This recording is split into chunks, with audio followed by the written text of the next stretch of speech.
ஷைத்தானுக்கு வழிதவர செய்தல் மட்டும்தான் ஷைத்தானுடைய இலட்சியமா? வழிதவர செய்தல் மட்டும்தான் ஷைத்தானுடைய இலட்சியமா?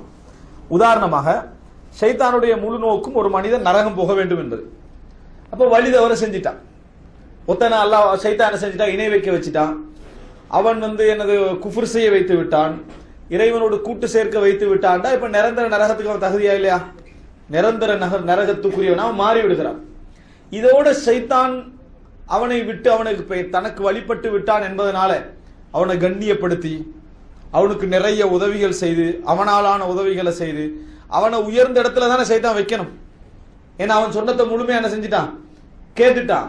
இப்படி ஷைத்தான் வைப்பானான்னு கேட்டால் அல்லாஹ் என்ன சொல்றான்டா? அப்படி ஷைத்தான் வைக்க மாட்டான். இப்படி ஷைத்தான் என்ன செய்ய மாட்டான்? வைக்க மாட்டான். தனக்கு வழிபட்டவர்களாக இருந்தாலும் சரி, தனக்கு முழுமையாக கட்டுப்பட்டவர்களாக இருந்தாலும் சரி, ஷைத்தானுக்கு அடுத்த ஒரு கட்டம் இருக்கு. அது என்ன கட்டம்? இப்ப நம்ம ஷைத்தானை பத்தி ஒரு நாள் ஷைத்தானை எதிரின்னு தானே விளங்கி வச்சுக்கிறோம். அப்ப அடுத்த கட்டம் நம்மளுக்கு தெரியாம இருக்காதே. அது என்ன அந்த அடுத்த கட்டம்? கேவலப்படுத்துவது. பாரக்கல்லாஹ். எப்படி ஷைத்தானுடைய